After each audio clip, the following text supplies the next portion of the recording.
buenos días, muy buenas tardes, muy buenas noches, porque hay que empezar siempre así, porque no sabemos nunca el horario en el que van a poder ver y disfrutar, esperemos, de este vídeo y de esta entrevista tan especial que vamos a tener hoy con Carlos Leáñez Aristimuño.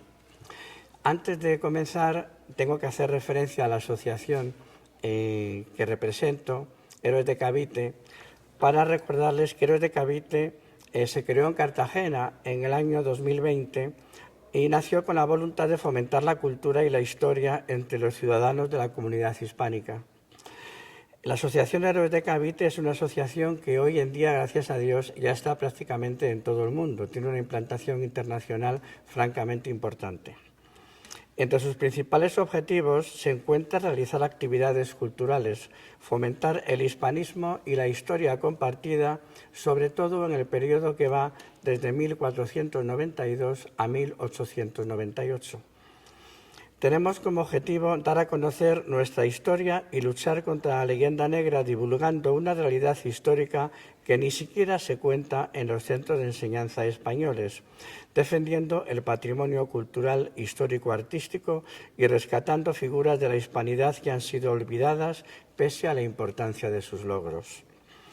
Defendemos la unidad territorial de España tal y como se reconoce en el artículo 2 de la Constitución española. Reivindicamos el español como lengua común y elemento cohesionador de la hispanidad, sin olvidar todas las otras lenguas presentes que aportan riqueza cultural, pero carecen de ese carácter de lengua común. Fomentamos el hispanismo, es decir, incrementar los lazos de amistad, cooperación e integración con los países de la esfera de la hispanidad, siendo conscientes que esta es el resultado de un mestizaje y que unidos podemos ser más fuertes para afrontar futuros retos en un mundo globalizado. Lo anterior sigue la estela marcada por la Constitución de 1812, que hacía referencia a los españoles de ambos hemisferios.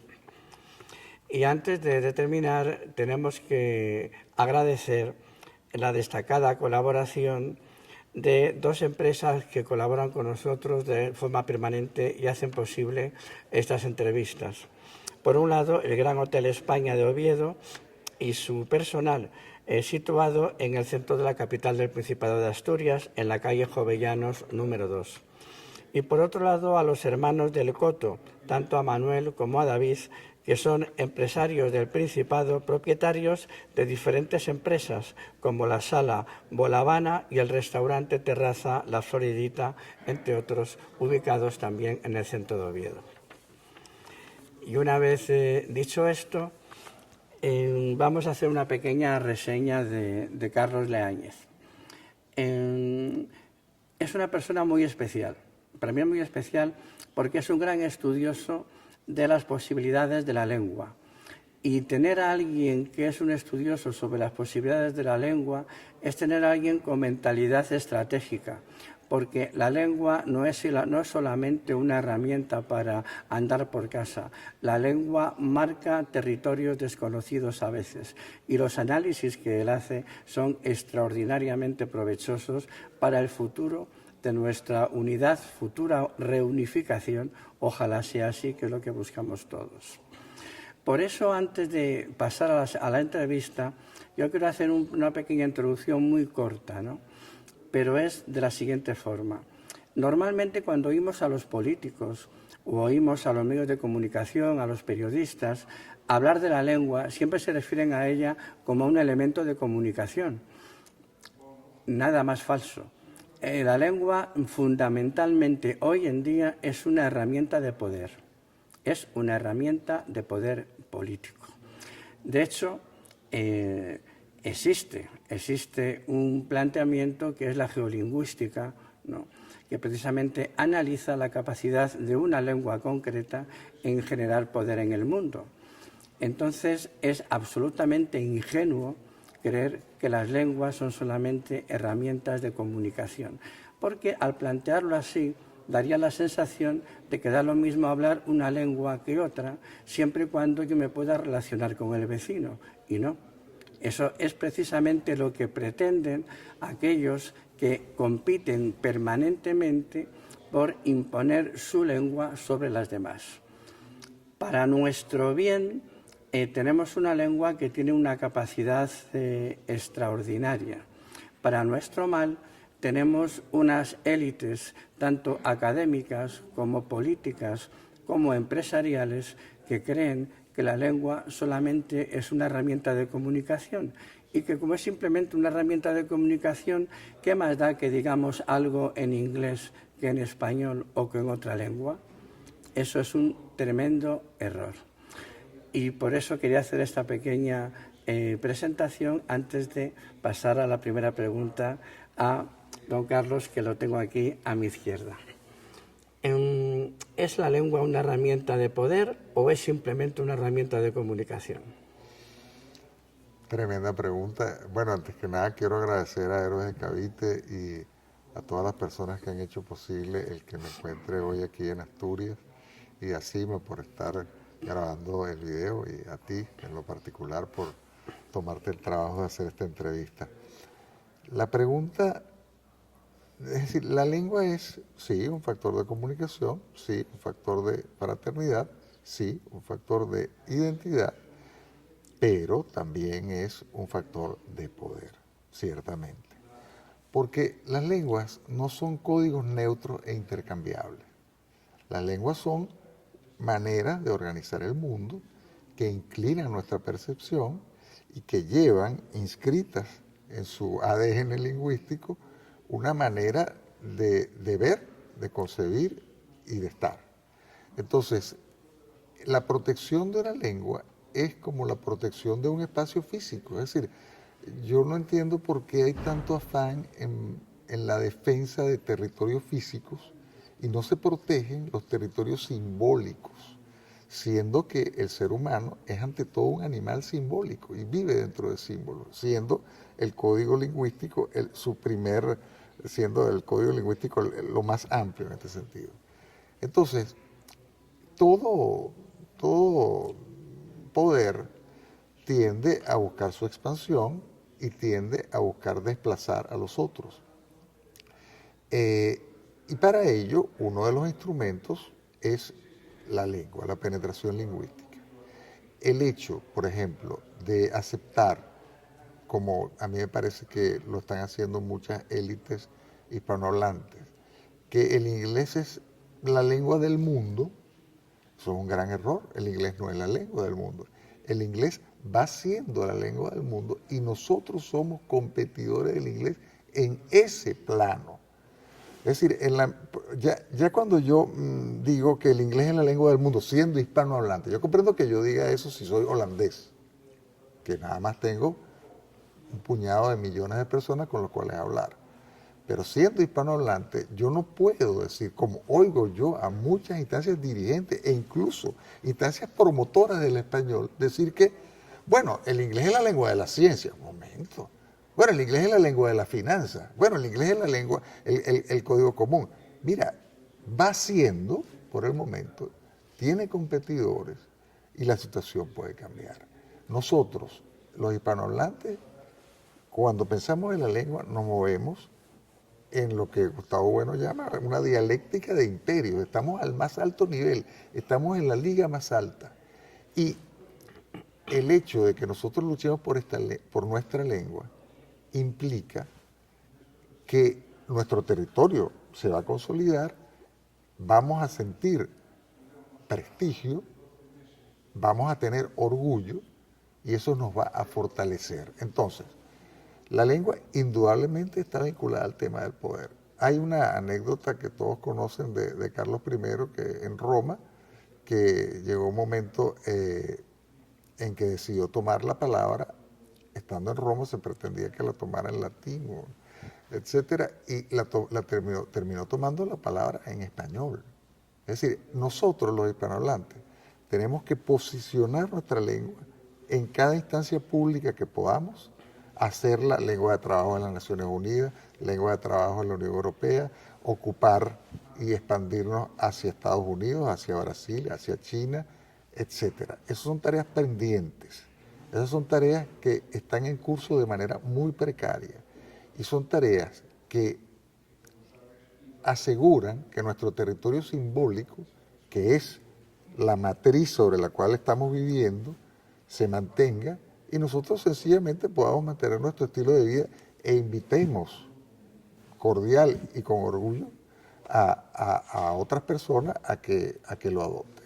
Entonces, sí, comunicación ciertamente, claro, es decir, es una función neta de la lengua, pero como no son, es decir, las lenguas no son intercambiables, no son intercambiables. Cada lengua vehicula afectos, vehicula identidades, vehicula ángulos específicos, maneras de sentir.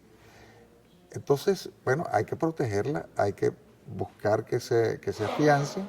Eso lo debe hacer cualquier hablante de cualquier lengua, pero ciertamente los hablantes de español tienen una partida relativamente ganada y nos encontramos en primera división. Y tenemos que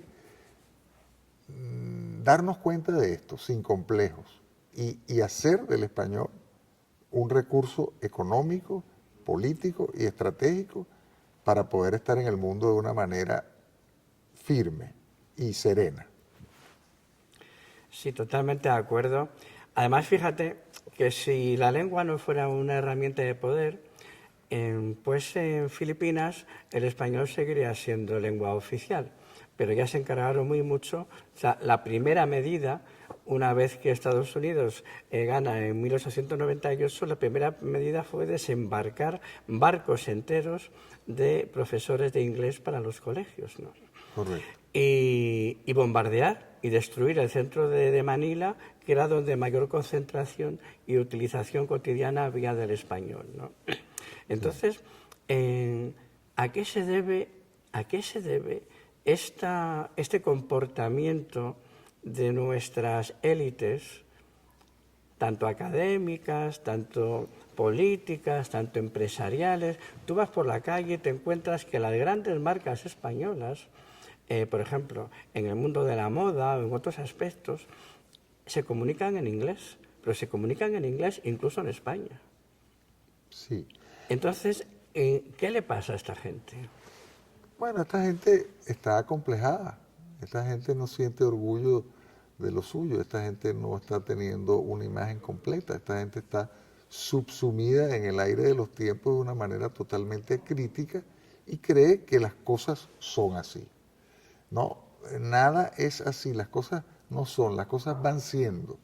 Y el tomar conciencia de el inmenso potencial que tiene la lengua española por la cantidad de hablantes que tiene y por la cultura que vehicula, bueno, debe hacernos tomar una actitud distinta a la que puede ocurrir con lenguas muy pequeñas que están siendo desenclavadas de manera abrupta y que terminan por sucumbir.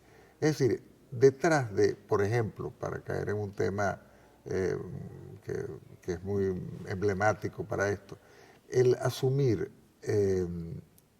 anglicismos innecesarios, lo único que denota es una actitud de subordinación y un complejo de inferioridad. Ojo, esto es decir, se ha elaborado para que esto ocurra. Nosotros somos una cultura socavada por relatos inhabilitantes, como la leyenda negra, etcétera, etcétera.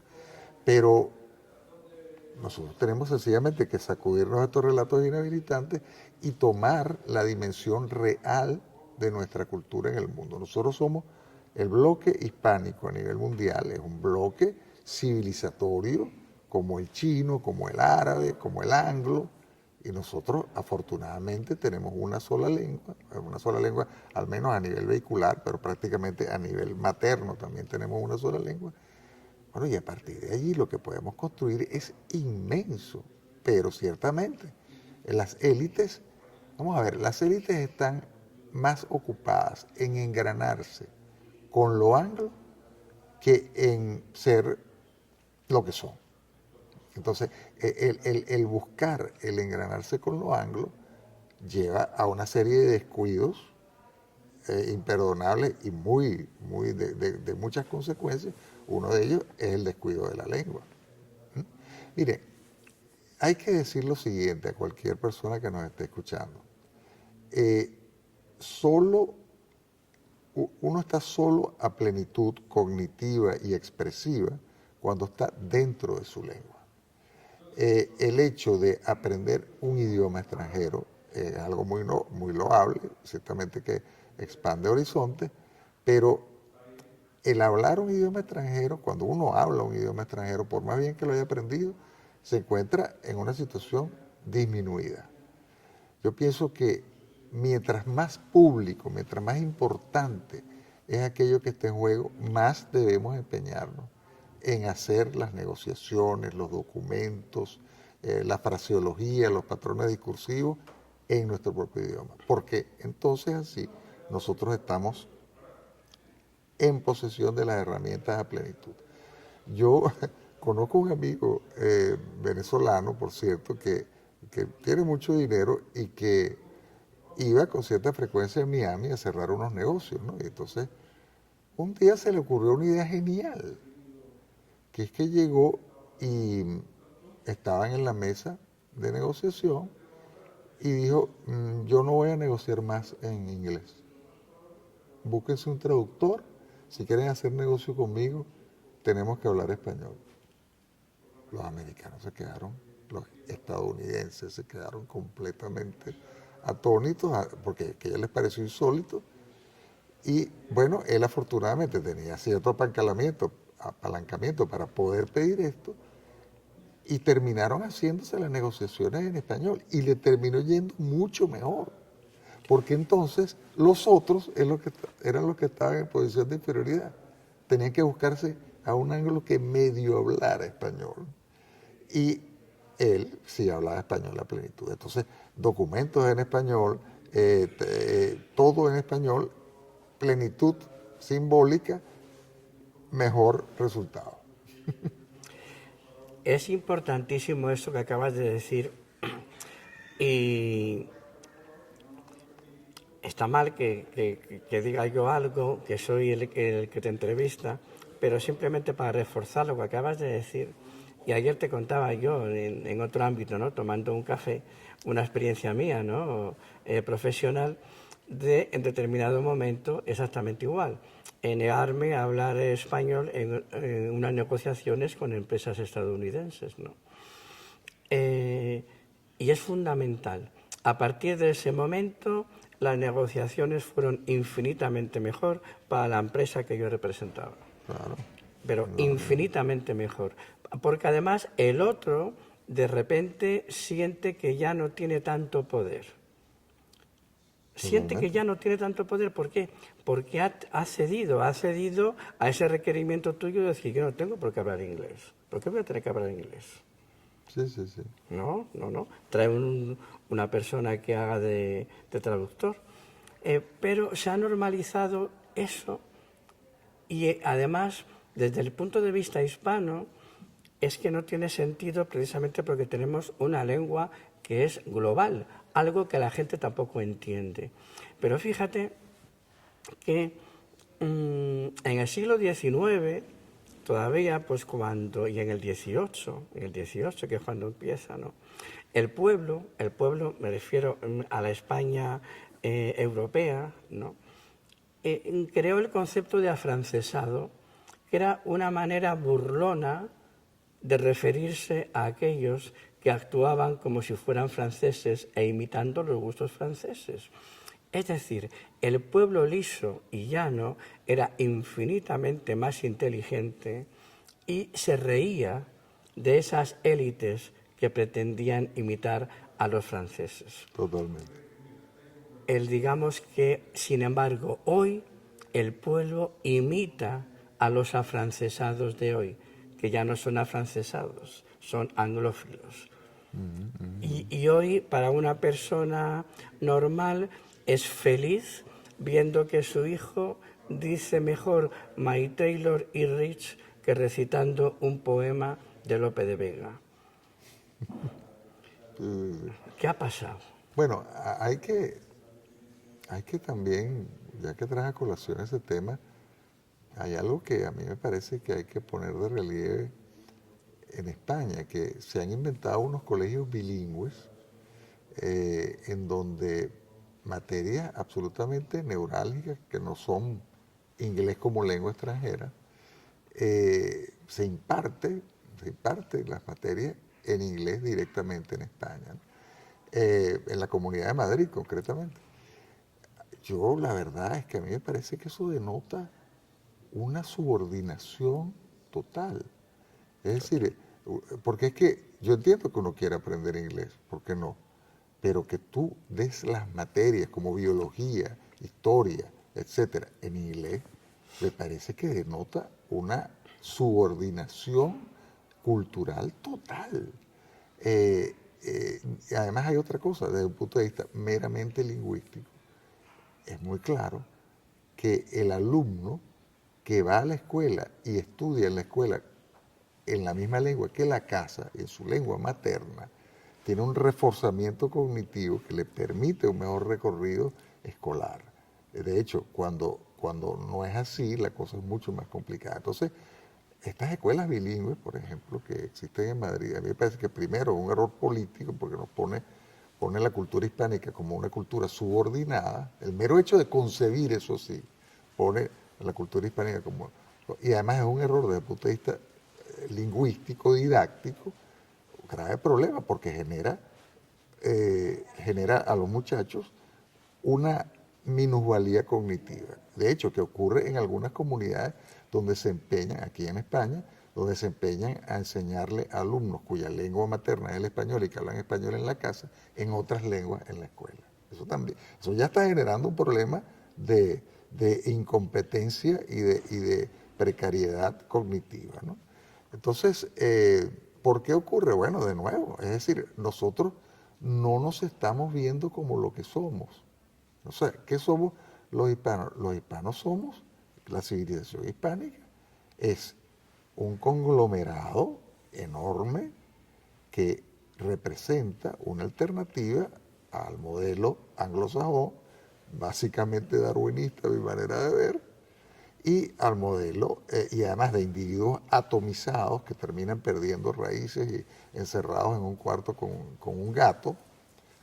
Y por otro lado, el esquema colectivista chino, ¿no? Donde son personas en donde justamente allí ocurre exactamente lo contrario, totalmente subordinadas a un poder omnímodo, etc. Nosotros somos una civilización muy equilibrada.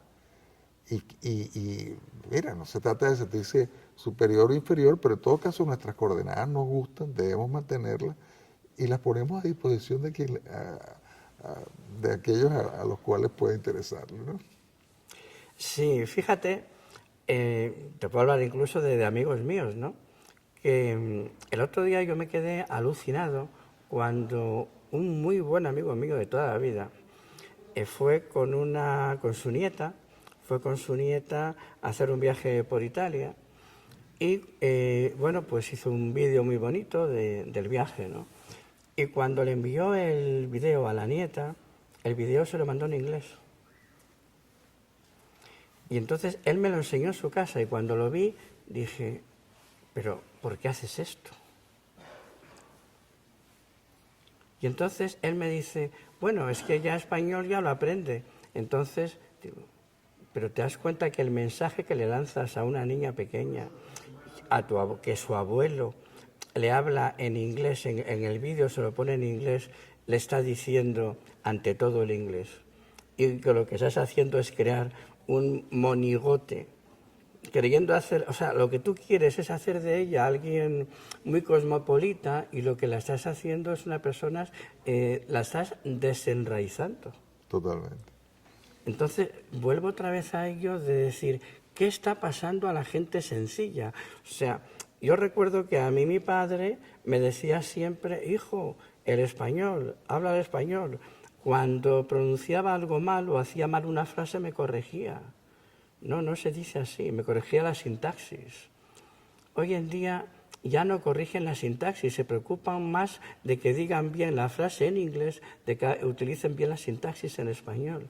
O sea, el gran problema, tal como yo veo, quisiera ver tu opinión, es que la clase más popular, la clase media y popular, ha entrado en la estupidez, perdón la expresión, de la clase alta. Sí, puede ser, puede ser. Yo sí sé, sí te puedo decir que en el caso de un país como Venezuela, cuando no estábamos en la situación en la que nos hallamos actualmente, el afán de la clase media ilustrada, la primera preocupación que tenían en lo que a lengua se refiere era que aprendiesen bien inglés. Eh, y yo quisiera como explicar algo, ¿no? Que de lo cual hay que tomar conciencia. Eh, Nosotros no hablamos español de manera espontánea. Es decir, desde el momento en que nosotros ya no vivimos en el campo y los saberes son complejos y nos encontramos con personas muy distintas a lo largo del día y con saberes especializados, nosotros tenemos que pasar por un aprendizaje de la lengua, no solamente espontáneo, en la casa, con los amigos, etcétera, sino también por un aprendizaje de laboratorio. ¿Cuál es ese laboratorio? La escuela. En la escuela nosotros aprendemos o debemos aprender diferentes registros de nuestra propia lengua, que nos permiten tratar con personas muy distintas y en situaciones muy diversas. Y en la escuela también nosotros debemos aprender técnicas que nos permitan aumentar nuestro vocabulario y además aprender técnicas que nos permitan cohesionar ese vocabulario en discursos coherentes y comprensibles. Todo eso es artificial. Es decir, la gente habla español, si no va a la escuela, habla español, claro, pero español de monte. Es decir, un español que le sirve para preguntar, intercambiar cuestiones muy básicas. Pero una persona que vive en medio urbano, como es el caso de la mayoría de los hispanohablantes, tiene que poder estar en diversos escenarios, tiene que poder manejar complejidad. Y para ello hay que pasar por el laboratorio llamado escuela. Por ejemplo, hay que aprender a leer, hay que aprender a entender lo que se lee, hay que aprender a escribir, porque la gente dice, no, pero es que yo no soy escritor. No, no importa que no seas escritor, porque hay que entender lo siguiente, uno no piensa, uno no escribe porque piensa, piensa porque escribe. Es decir, si uno quiere ir más allá de un discurso eh, más o menos flojo en lo que son sus ataduras lógicas, etcétera, bueno, uno está hablando y uno pasa del timbo al tambo, ¿no? Pero cuando uno escribe, a mí siempre me dicen, profesor, qué buena su presentación, ¿nos la puede poner por escrito? No. Porque, es decir, la preparación de una prestación oral, que me lleva 1 hora, pues la escrita me lleva 10. Porque además, cuando la escribo me doy cuenta de que esta transición no está bien, esto aquí realmente no enlaza, aquí hay una zona gris. Entonces, la plenitud cognitiva y la posesión de complejidad pasa por leer, comprender lo leído y poder escribir. Y cuando nosotros hacemos que los ciudadanos estén en plena posesión de su lengua, tenemos personas críticas y que agregan valor y que generan un sistema, una democracia, verdaderamente deliberativa y con verdaderos ciudadanos. Es decir, la puesta en manos del ciudadano de la plenitud de la lengua es para mí la tarea más urgente de la hispanidad. Y de eso se habla muy poco, lamentablemente. De eso se habla muy poco. Pero te estoy hablando de cantidad de informes sobre eso, las pruebas PISA, un informe reciente de la Real Academia Española sobre el estado de la enseñanza del español. Nosotros estamos generando precariedad lingüística. Y lo que no se conoce no se ama. Si nosotros no conocemos bien nuestra lengua, no vamos a amarla y no vamos a devengar orgullo de ella y por lo tanto incurriremos en anglicismo sin ningún problema. Es decir, eso, aparte de los problemas negrolegendarios, etcétera, también hay un problema de transmisión plena de la lengua. Es decir, tenemos la ilusión de que porque sabemos tomar el autobús y pedir una factura ya estamos hablando. No, no, no. Es decir, hablar es mucho más que eso, esos meros actos de comunicación absolutamente práctica, y en la medida en que somos más sutiles con el lenguaje y más complejos, vamos a tener no solamente mejores salarios, sino también mejores relaciones. Vamos a elegir mejor a aquellos que nos gobiernan. Y por supuesto, quien conoce la lengua española la ama indefectiblemente, porque es una de las lenguas más plenas, más expresivas y más codificadas del mundo. Entonces, bueno, no sé si respondí, pero algo queda. Pues tú que eres un gran investigador sobre el potencial de la lengua, aprovecha y explícales a todos esos despistados, que son muchos, y desafortunadamente no solamente está en ese despiste cosmopolita que parece más cosmocateto que otra cosa, a la gente de la clase media y gente más popular, ¿por qué el español es tan importante en el mundo y el papel que está llamado a jugar si somos conscientes de ello? Eso que tienes tan analizado tú. Bueno, el español es tan importante en el mundo porque es el hilo que se ha mantenido vivo desde hace más de 500 años y que no ha hecho sino crecer y fortalecerse. Eh, vamos a tratar de explicar esto, que ya estuvimos hablando ayer de esto, ¿no? Básicamente, cuando España en 1824, tras la batalla de Ayacucho, es expulsada de América a nivel político, solo aproximadamente como máximo el 30% de los hispanoamericanos hablaba español. Hoy, el conjunto hispanohablante, las personas que hablan dentro de los países hispanohablantes de español, constituyen más del 94% de los hablantes. Entonces, esto nos pone en una posición de poder muy fuerte, porque nos pone a competir con las otras grandes lenguas. Entonces, bueno, estamos en el siglo XXI y ha surgido una situación especialísima e inédita, que consiste en lo siguiente. Nosotros tenemos más de 500 millones de personas que hablan español. Esas 500 millones de personas que hablan una sola lengua y que convergen en el ciberespacio. Nosotros los hispanohablantes estábamos antes separados por fronteras políticas, grandes distancias geográficas, aranceles, etcétera, etcétera, etcétera. En el ciberespacio estamos convergiendo.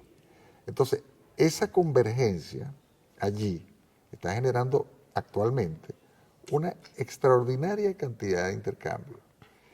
Esto no está siendo percibido. Nuestra cultura panhispánica, entre todos los hispanos, está cambiando, está pasando por una nueva forja. En esa nueva forja, por primera vez, estamos todos juntos y al mismo tiempo. Creo que esto va a terminar por generar, creo no, esto me parece que está comenzando a generar y va a generar cada vez más en la medida en que el fenómeno sea mensurado, va a generar una demanda de un tejido institucional y de unas actitudes diferentes con respecto a las que se han tenido actualmente con respecto a la lengua, porque vamos a darnos cuenta de que las cantidades cambian las calidades. Al ser nosotros tan grandes, estamos montados en un gran transatlántico. Y resulta que la globalización no es otra cosa que un mar muy proceloso, un océano más bien, muy proceloso, que solo puede ser cruzado, si no se quiere zozobrar, en grandes embarcaciones. Y nosotros poseemos una de esas grandes embarcaciones. Entonces, el valor del español es no solo cultural y comunicacional, sino también, como veníamos diciendo al comienzo de esta conversación, político. Es un valor político. Si nosotros, como conjunto histórico-cultural, queremos continuidad, solo la obtendremos en la medida en que pongamos en valor la cultura global en español, para devengar de ella orgullo y el poder necesario. Sí. Bueno, tomen nota, porque por continuar un ratito más, un poquito más en esta parte de la entrevista, fíjate que, por ejemplo, en España, hago referencia ahora a España, ¿no? La gente a veces se escandaliza, con razón, de que sus hijos no pueden estudiar en español en algunas comunidades autónomas, ¿no? Inadmisible. Inadmisible. Sin embargo, esas mismas personas toman con total normalidad que luego en otras comunidades autónomas donde no hay unas lenguas cooficiales, nada más que existe el español, sin embargo se mete el inglés en vena. Ahí están la mar de contentos. Nadie dice nada. Y para mí eso es de un peligro extraordinario, porque ¿qué significa eso? Significa que están asumiendo cierta cooficialidad académica. Sí, sí. Mira, además hay otra cosa. Todo lo que dices estoy de acuerdo, pero además hay que considerar otro tema importante. Yo hace 20 años me reía sobre las posibilidades que tenía la traducción automática, ¿no? Ya no me río. Es decir, yo, por ejemplo, leía un periódico alemán muy bueno que se llama Die Zeit, ¿no? Y bueno, oye, para mí era un ejercicio de estudio del alemán. Y de repente un día apareció un botoncito que decía traducir. Le di ese botón y aparecía Die Zeit en español en un segundo. Y ojo, lo que yo obtenía de esa lectura era más potable que lo que yo obtenía yo mismo leyendo directamente en alemán, porque me cuesta y porque mi nivel de alemán no es tan alto. Entonces fíjate tú la inmensa ganancia. Entonces, ¿qué quiero decir yo con esto? ¿Qué quiero yo traer a colación? No se angustien tanto por aprender inglés, porque el saber inglés, estoy seguro, en 20 años, 10 años, será completamente inútil. ¿Por qué? Porque tú tendrás unos pinganillos, yo tendré unos pinganillos, hablaremos por un micrófono, tú me oirás, vamos a suponer que tú eres inglés, me oirás en inglés, yo te oiré en español, etcétera, etcétera, etcétera. Es decir, la digitalización, la inteligencia artificial, la traducción automática, el reconocimiento de voz, también está interviniendo en la guerra de los idiomas de una manera feroz.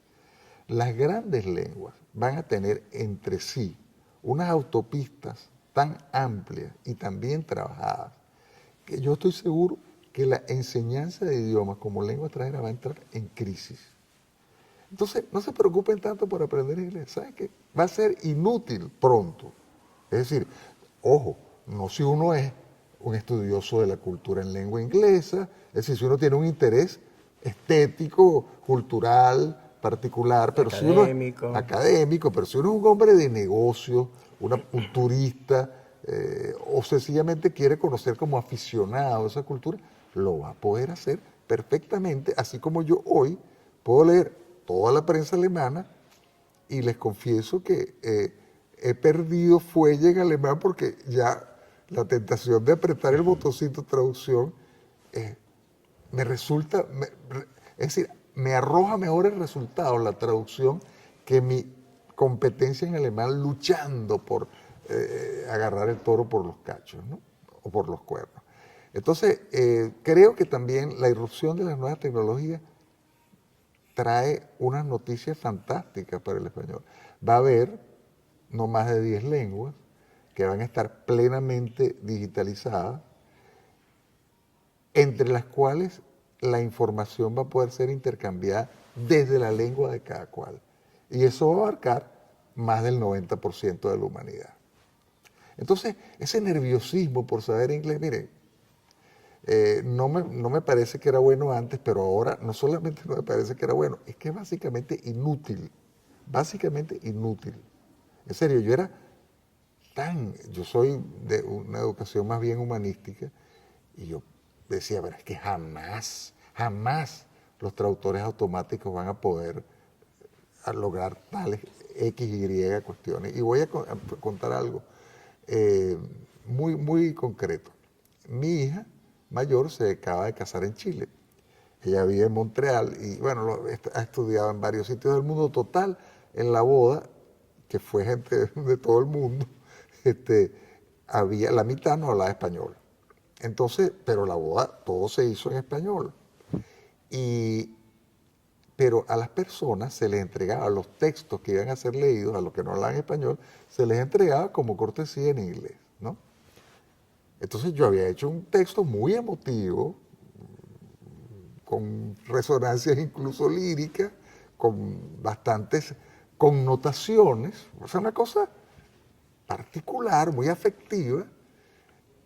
Y mi hija me dice, bueno, lo vamos a traducir. ¿Quién lo va a traducir? Bueno, tal traductor automático.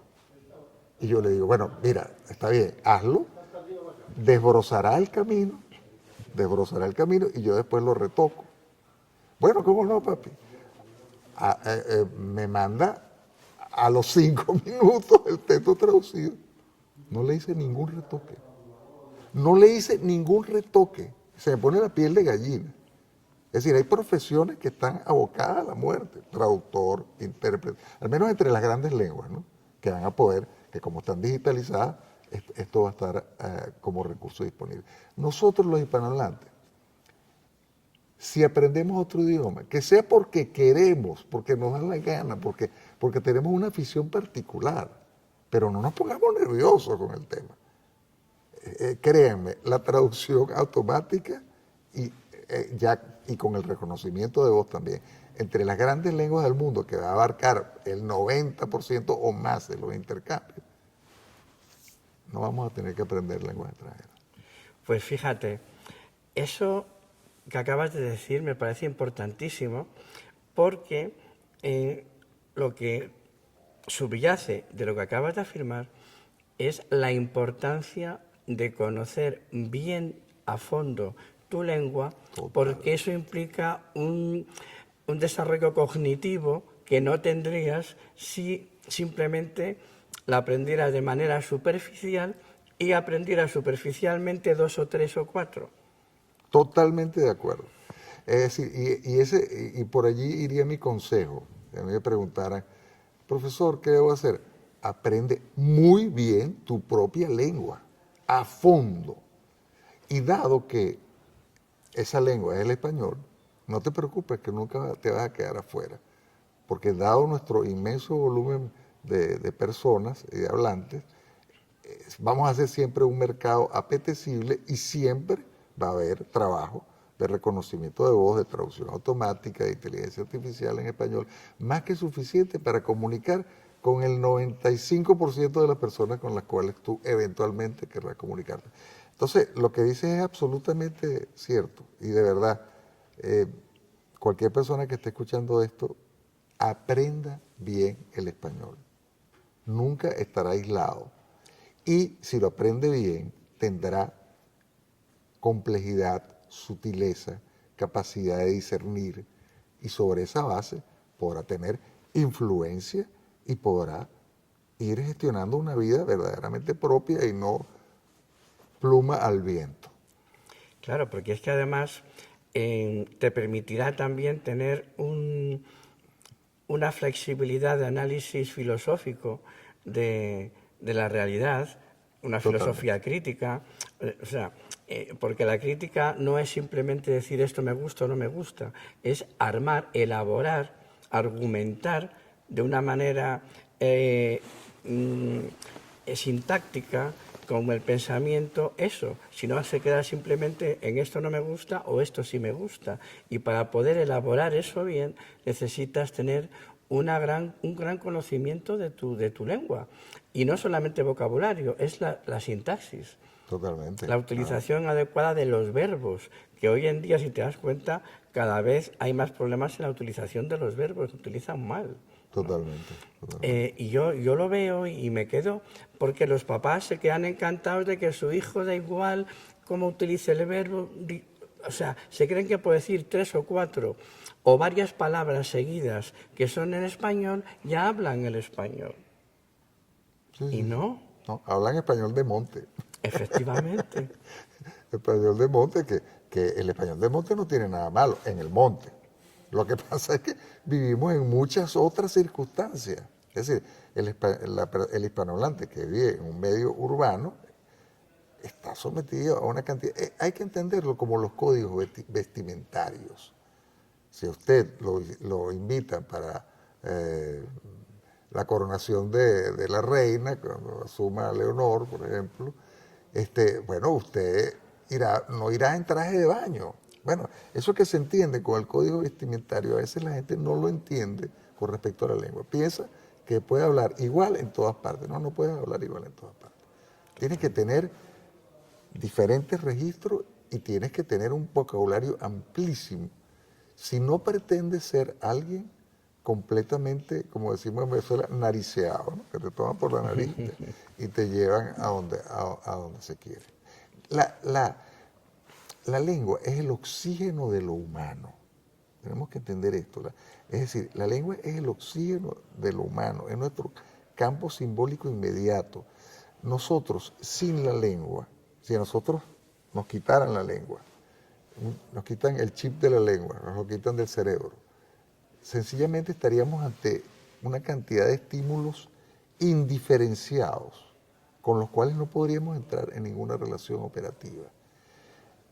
La realidad adquiere contornos y nosotros podemos establecer una relación productiva con ella gracias a que tenemos conceptos en la cabeza. Yo puedo abrir la puerta porque sé lo que es una puerta. Yo puedo interactuar con una ventana porque sé lo que es una ventana. Yo puedo distinguir un perro a pesar de las cantidades tan distintas de perros que hay y que todos son distintos porque tengo el concepto perro. Yo distingo los árboles como tales porque tengo el concepto árbol, a pesar de que todos los árboles son distintos. ¿Qué quiero decir yo con esto? La lengua nos da los conceptos para poder captar la realidad. Y mientras más sutil, mientras más profundo es nuestro conocimiento de la lengua, más realidad vamos a captar, más intersticios vamos a poder discernir y más vamos a poder cultivar realmente un camino propio y de comunicación con el otro. Hay gente que vive entre gruñidos. Es cierto. Hay gente que vive entre gruñidos y que tiene una relación muy tosca con el mundo. Yo estoy absolutamente convencido de lo siguiente. Una persona que tenga un amplio dominio de la lengua, o sea, no he leído ningún estudio sobre esto, pero tengo esta intuición. Una persona que tenga un amplio dominio de la lengua es mucho menos susceptible de incurrir en violencia física. Mucho menos susceptible, porque va a encontrar otras maneras de resolver, de afrontar, se va a plantear otros escenarios. En cambio, mientras más reducido es mi horizonte lingüístico y por lo tanto cognitivo, yo soy más primitivo y tiendo a actuar más sobre la base del instinto. La lengua es el factor simbólico que nos permite establecer entre el estímulo y la respuesta al estímulo la libertad. Es decir, la posibilidad de optar por una reacción que no sea meramente genética. Mientras más nosotros ahondamos en la lengua, más libertad tenemos ante el estímulo, porque lo podemos ver desde muchos ángulos. Podemos prever consecuencias, podemos imaginarnos abordajes distintos. Pues fíjate que vuelvo otra vez, cada vez que dices algo te digo, eso que acabas de decir es muy interesante y lo vuelvo a decir, pero fíjate en qué aspecto. Tú que eres profundamente hispanista, ¿no deberíamos incluir dentro del enfoque del hispanismo, aparte de la reivindicación de la historia, digamos, por lo menos la reflexión de la necesidad de profundizar en el estudio de la lengua, de trasladar a los colegios, de trasladar a los planes educativos que la lengua no es solamente un instrumento para decir buenos días, buenas tardes, me llevo bien con mi amigo, sino que es fundamental para estos aspectos que has estado diciendo en este momento, y hago hincapié incluso en el último, ¿no? O sea, que me parece interesantísimo. Quizá lo único que se escaparía, no sé qué opinarás, de esa reacción menos virulenta, de esa reacción menos primitiva, es que, asumiendo que la lengua también es una herramienta de poder, la confrontación podría ser por poder, ¿no? Y a lo mejor ahí, digamos que habría un poco de todo, no lo sé, pero la necesidad de que tomemos conciencia de que es fundamental el buen conocimiento del español. Sí, es como tener una brújula o no tenerla, ¿no? Eh, Trasladarlo, ¿no? sí, Porque ahora mismo, tú lo sabes perfectamente, estamos muy enfocados en cosas que son fundamentales de la historia y al único que yo le veo hablar de lo que es la lengua en sí es a ti. sí, Por eso me llama mucho la atención, ¿no? claro, claro, es que es nuestro mayor tesoro. Es decir, la lengua es la red que nosotros lanzamos sobre la realidad. Y al sacar la red, viene el producto de la pesca, ¿no? Si esa red tiene un entramado de huecos muy grandes, voy a perder una pesca preciosa. Entonces, básicamente, esa es una metáfora con la cual yo quisiera como abordar el asunto para clarificar a quien nos esté escuchando. En la medida en que la red tiene un entramado más pequeño, más intrincado, va a captar muchas más cosas que aquella red que tenga grandes huecos. La mayoría de las personas, lamentablemente, tienen una red de huecos enormes y se les escapa la mitad, 3/4 partes, 4/5 de la pesca de lo que puede ser una vida humana rica. Y quiero, perdona que introduzca esto, y es en relación a algo que tú dijiste anteriormente. Quiero contar algo autobiográfico, ¿no? Yo, por razones de lo que ha sido mi vida, aprendí francés cuando niño. Aprendí inglés cuando adolescente. Aprendí alemán adulto. Y llegó un momento que dije, y a mí me encantan las lenguas, me encantan. O sea, las lenguas son unas aperturas al mundo, implican una resignificación, es un paseo cognitivo fascinante. Pero mi casa es mi casa, y mi casa es el español.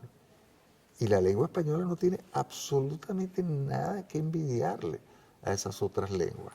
Y también llegó el momento que ya yo, llegado a los 30 años, dije, ¿sabes qué? Yo no aprendo ni una lengua más, porque me va a ocurrir el fenómeno del colibrí que va de flor en flor y no termina, ¿no? Entonces, ¿qué hice en ese momento? Me puse a estudiar y a leer literatura en español como nunca antes. Y me puse a profundizar y a intimar con mi lengua. Y me puse a escribir. Y te confieso que eso ha sido para mí, desde el punto de vista cognitivo, estético, emocional y humano, la experiencia más caudalosa que he tenido, realmente. Entonces, yo pienso que siempre hay gente que me dice, sí, tanta vuelta para terminar en tu casa. Bueno, sí, pero di mucha vuelta, terminé en mi casa y puedo decirle a los que están adentro, mira, si no quieren viajar, no se preocupen, porque lo que hay aquí es de una riqueza que no nos va a alcanzar en 100 vidas para abarcarla. En esta etapa de renacer o de impulso del hispanismo, ¿cómo definirías tú para ti qué es el hispanismo? Bueno, vamos a ver, yo pienso que yo he hablado que está en curso una rebelión hispanista, ¿no? Ahora, la palabra hispanista originalmente era entendida en términos esencialmente académicos, ¿no? Es decir, un estudioso que conocía muy bien la cultura del ámbito hispánico y que se especializaba en un área X de eso, ¿no? A mí me parece que actualmente la palabra hispanista ha adquirido una dimensión más amplia. ¿A qué me refiero? El hispanismo es hoy un movimiento de revisar la historia, revisar el pasado, para cuestionar lo que hemos recibido como historias sobre ese pasado y sacar conclusiones más veraces y más estimulantes, mucho más estimulantes. Creo que el hispanismo es absolutamente indispensable como movimiento, indispensable como, como tendencia. Requiere ser profundizada, requiere además irrigar toda nuestra geografía, porque sólo así llegaremos a es decir, a la autoestima óptima para estar en el mundo de una manera adecuada. Entonces, el hispanismo para mí es esencialmente una revisión de relatos caducos, errados, que nos mantenían en una situación de apocamiento. ¿Cuál sería la meta de este movimiento, por definirlo así, hispanista? ¿Cuál sería la meta para ti? Bueno, la meta para mí es generar procesos claramente centrípetos entre nosotros. Que nosotros nos conozcamos, que al conocernos apreciemos el valor que tiene el estar juntos y que a partir de allí generemos una dinámica cohesiva que termine poco a poco por ir borrando fronteras comerciales, fronteras políticas y vaya permitiendo cada vez más una libre circulación de bienes y servicios entre nosotros. Si nosotros tuviésemos entre nosotros una libre circulación de bienes y servicios y de personas, como existe en la Unión Europea, por el hecho de ya tener la lengua común, aunque no nos lo propusiéramos inicialmente, terminaríamos siendo una unión política claramente, de manera espontánea. El problema con la Unión Europea es que justamente tiene demasiadas lenguas, ¿no? Entonces no logra, me parece, ni logrará una verdadera unión política de corazón. En cambio, si nosotros tuviésemos el marco jurídico equivalente a la Unión Europea, sí lograríamos.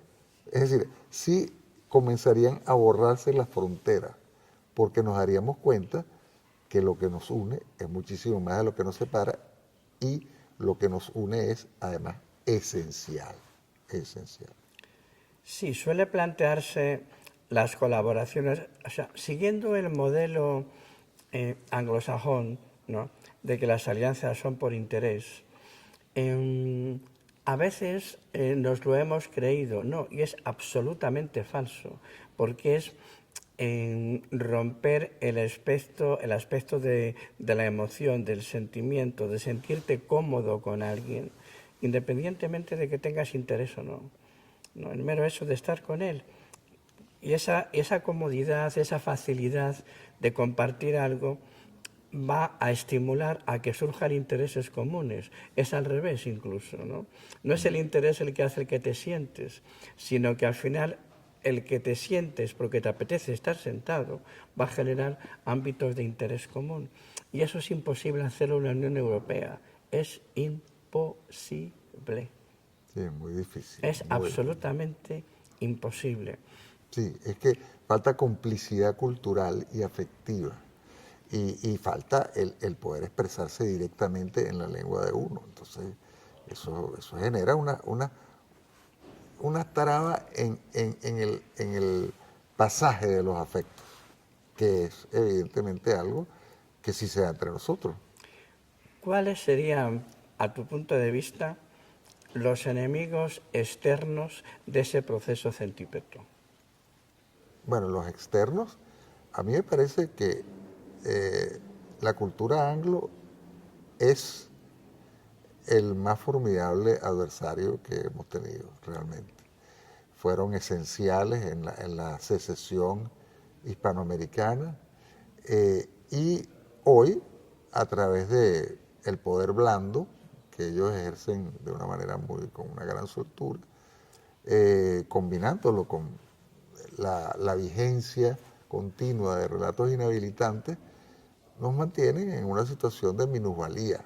Pienso que la cultura anglo, como factor externo, porque podríamos hablar después de los internos, pero como factor externo, la cultura anglo. Sin embargo, pienso que la cultura china también viene pisando fuerte. ¿A qué me refiero? Viene pisando fuerte y de manera nada sutil, en el sentido de préstamos comerciales draconianos y cosas aún más tangibles, violación de aguas territoriales por parte de pesqueros que están ocurriendo ante todas las costas de Hispanoamérica. Y yo pregunto qué posibilidad tiene un país como Ecuador de defenderse de ese tipo de agresiones, ¿no? Pero lo de los chinos todavía parece lejano, pero se están volviendo nuestros primeros socios comerciales en muchos casos. Y eso nunca va solo, ¿no? Es decir, no es una cápsula comercial que no conlleva o acarrea otra serie de efectos. Sin embargo, esto no está siendo completamente tangible hasta el momento. Pienso que la cultura anglo sigue teniendo una influencia muy fuerte entre nosotros y muy debilitante. Ahora, quiero decir que a mí me parece que la influencia de lo hispano en Estados Unidos es mucho más profunda que la influencia anglo en nosotros. Porque nosotros puede que asumamos unas cuantas palabrejas y nos vistamos de determinada manera y digamos unas musiquitas anglo, pero eso es muy superficial. En cambio, la penetración de lo hispánico en Estados Unidos es en profundidad. Es una cuestión que toca factores afectivos, gastronómicos y de maneras de estar. Es importante tomar conciencia de esto porque a veces nosotros nos vemos a nosotros mismos como muy influenciados por. Y sí, es verdad, pero es en superficie. Uno rasga un poquito y allí está lo hispano incólume. ¿Y los enemigos internos? Bueno, los enemigos internos son aquellas personas que de manera, o sea, sabiéndolo o no, reproducen los discursos inhabilitantes y que nos minusvaloran en nuestros territorios, que son muchísimos. Yo diría que, sobre todo en el campo de la cultura, muchas veces llevan la voz cantante, ¿no? Son personas que incluso se deleitan mostrando aspectos bueno, que realmente no son nada edificantes para nosotros, ¿no?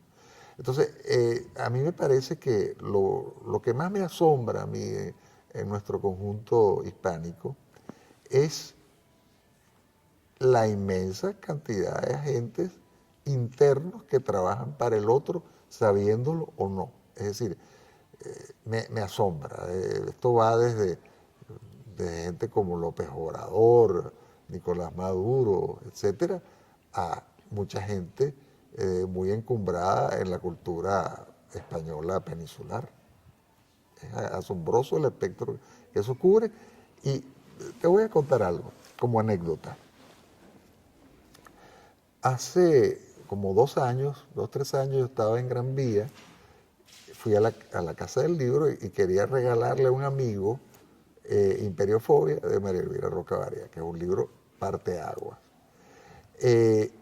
No lo vi, no lo ubicaba y le pregunto al muchacho que estaba por allí disponible, mira, ¿tienes Imperiofobia? Sí, como no, aquí está.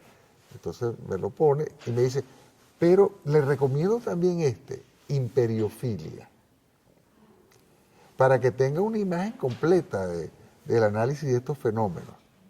Imperiofilia, como tú bien sabes, es un libro que pretende refutar las tesis de imperiofobia y es un libro bien negro legendario y bien impregnado de todas estas cosas que nos lastran. Y yo dije, pero Dios mío, es que no descansa.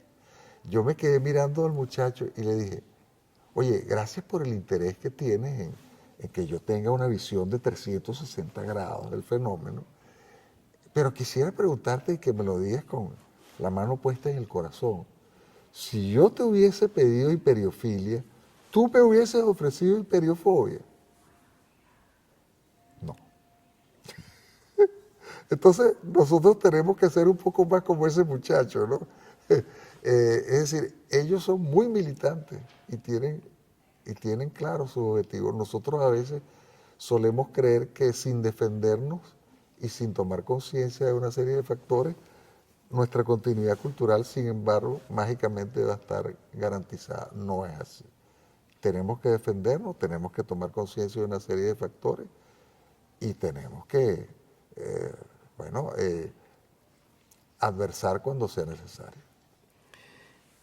Estos últimos 2 días hemos tenido reuniones con otras personas, ¿no? Personas notables, muy notables. Y en una de ellas salió el riesgo de que el hispanismo, tal como esté en esa situación actual en la que estamos hoy en día, podía correr el riesgo de convertirse en un movimiento endogámico. Es decir, que endogámico y donde nos convirtiéramos o se convirtiera más o menos en una lista de los 40 principales. Es decir, hay un número reducido de personas que están haciendo una labor estupenda, pero que es un número reducido de personas que se despredica, va de aquí para allá, de allá para acá, de aquí para allá, ¿no? Y que ese número de personas, sin darse cuenta posiblemente, pero al final son muy repetitivos y está muy bien porque esa repetición es importante para aquella gran parte de la gente que aún, digamos, sigue teniendo una información confusa o una idea demasiado confusa de lo que es nuestra historia, la historia de la hispanidad, tanto, en fin, la historia de la hispanidad en su conjunto, ¿no? Entendiendo que, como tú bien decías ayer, España es simplemente la que se quedó con el nombre y es una parte de todo lo que era España, ¿no? Exactamente. Pero que había ese riesgo y que a la vez, además de hacer esta labor de difusión, independientemente que sean 40, 20 o 35, había que comenzar a construir alternativas de poder. ¿Cómo lo ves? Bueno, el riesgo de endogamia, sí, para personalidades narcisistas que sucumben ante un fácil aplauso, ciertamente, pero a mí me parece que todos los hispanistas que yo he conocido a fondo asumen esto como una cuestión existencial y están buscando maneras de comunicar, porque evidentemente, es decir, no es el mejor hispanista en el sentido de hispanista combatiente el que más sabe, sino el que mejor comunica. Es decir, tiene que haber una interfaz entre investigación y divulgación, entre la fuente primaria y el divulgador. Muchas veces hay personas que son unos eruditos, pero que son unos impotentes a la hora de comunicar. Creo que la hora de los divulgadores es importante, importante. Divulgador que, por supuesto, no será un hiperespecialista en ningún campo, pero que tendrá una visión de conjunto. Y esto también es esencial. El problema cognitivo-político que genera la hiperespecialización es que todo el mundo está aislado y no hay fuentes que hagan ver un conjunto y consecuencias políticas y de poder. Entonces yo siento que actualmente en el hispanismo hay personas que estudian, y que divulgan. Ojo, a lo mejor no son los que más saben, pero es que el problema no es el que más sabe, sino el que mejor está comunicando con solvencia, con conocimiento, lo que es la potencialidad del conjunto. Esto me parece indispensable. Pero me parece que había otra parte de la pregunta que se me Sí, quedó fuera. o de construir poder. Ah. Poder ir construyendo poder ante la reflexión de que la estructura de poder actual, cuando hablamos de poder, hablamos tanto en el ámbito académico, empresarial, político, ¿no? Esa estructura de poder es muy difícil llegar a ella porque vive en otro mundo, ¿no? Sí, vamos a ver, como ya lo hemos señalado, las élites están muy contentas con ser cabeza de ratón en un mundo anglo. Para que esas élites cambien, se requiere una demanda política que los presione, una demanda interna política que los presione. Y pienso que esa es buena parte de nuestro trabajo político, es decir, conseguir que se perciba el potencial de la hispanidad y que se desplieguen mecanismos de cohesión. En lo particular, yo pienso que nosotros debemos conseguir causas transversales panhispánicas y trabajarlas en el ciberespacio, en lo que yo llamo la ciberplaza global, o la ciberplaza panhispánica global. En esa ciberplaza nosotros debemos poder trabajar una cantidad de cosas y en la medida en que lo hagamos millones y millones de personas, sencillamente vamos a ir obteniendo resultados que nos asombrarán. Ayer estábamos hablando de esto y yo traía a colación el tema de la ñ.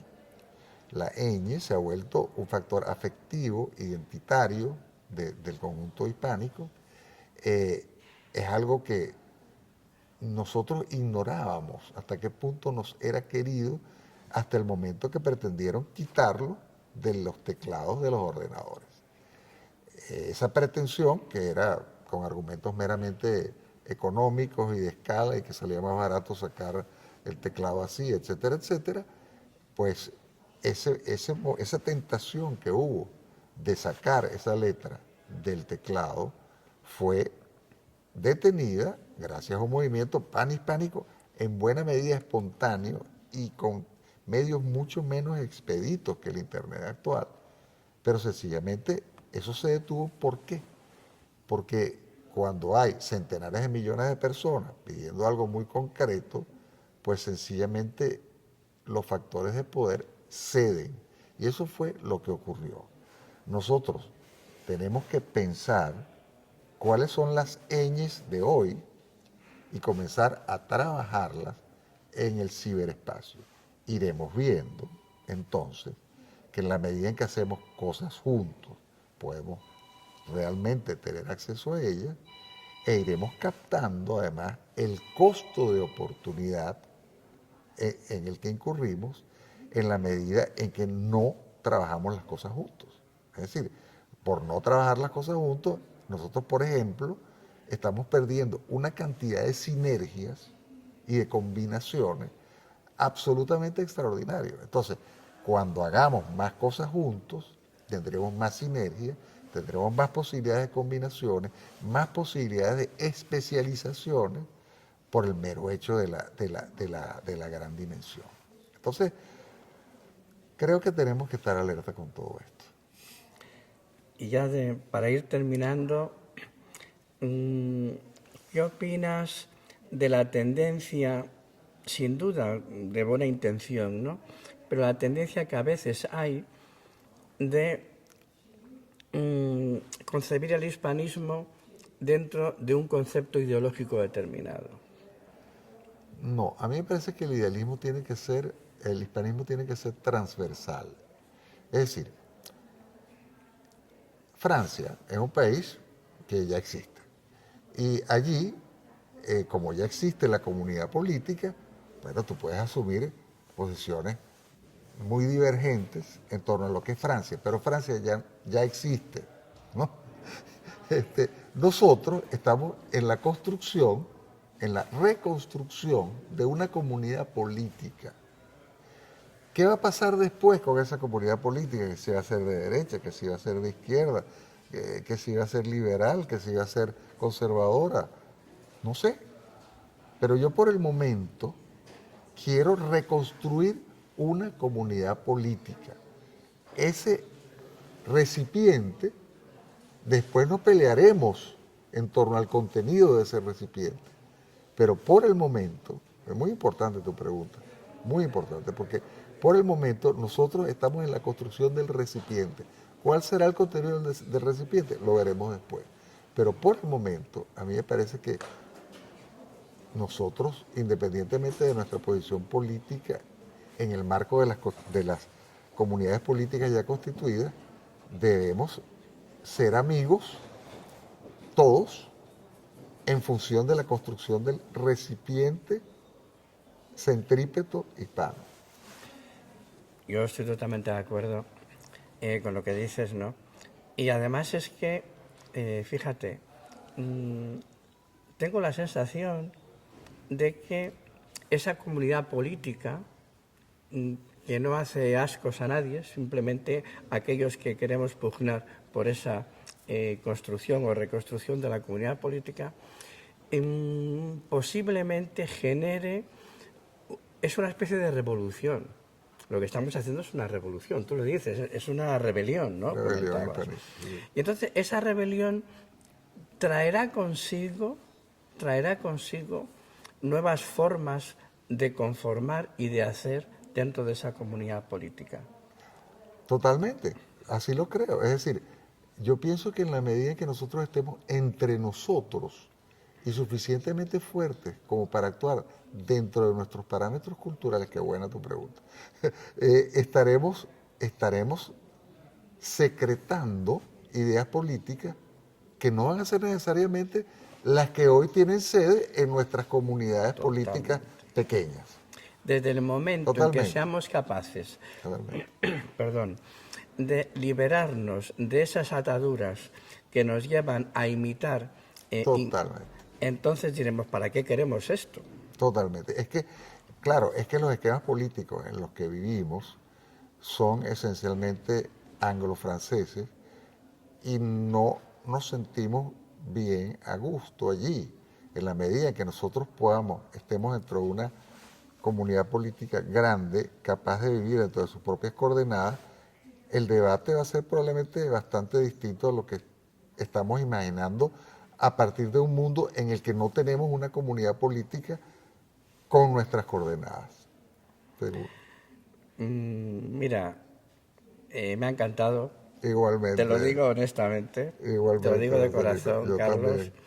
Y lo que te invito es que a estos, y voy a utilizar una expresión que utiliza nuestro amigo común Gil Ibáñez cuando habla de los hispanobobos, ¿no?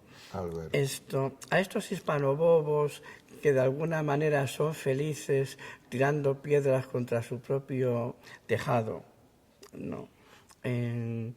Y que no son conscientes de lo que nos jugamos y de nuestro potencial, a estos hispanobobos que están, muchos de ellos, en ámbitos de cierto privilegio de poder, pero que prefieren seguir siendo, en fin, lo que tú sabes perfectamente, a esos hispanobobos que están en otro nivel más intermedio, pero que están como locos por que les den una mano desde arriba para seguir siendo hispanobobos en otro nivel, ¿qué les dirías para que dejen de ser hispanobobos? Ustedes están viviendo, les diría yo, dentro de un ropaje cuya talla y aspecto no tienen nada que ver con ustedes. Ustedes están caminando incómodamente, están mal abrigados, están desplazándose con torpeza. Asuman su verdadera naturaleza, sus verdaderas raíces. Retomen contacto con ellas. Van a caminar mejor, van a tener un aspecto no extrafalario y van a poder intercambiar con los otros, no se trata de que vamos a estar cerrados, pero va a ser un intercambio verdaderamente productivo, porque no es el intercambio de un impostor con un subordinante, sino de un igual con otro igual. Bueno, yo no tengo nada más que decir, porque además el que sabía y el que tenía que decirlo ya lo ha dicho. Muchísimas gracias y hasta otra oportunidad. Muchísimas gracias, Caballero, Pedro un Marcelino. placer. Igualmente, igualmente, realmente.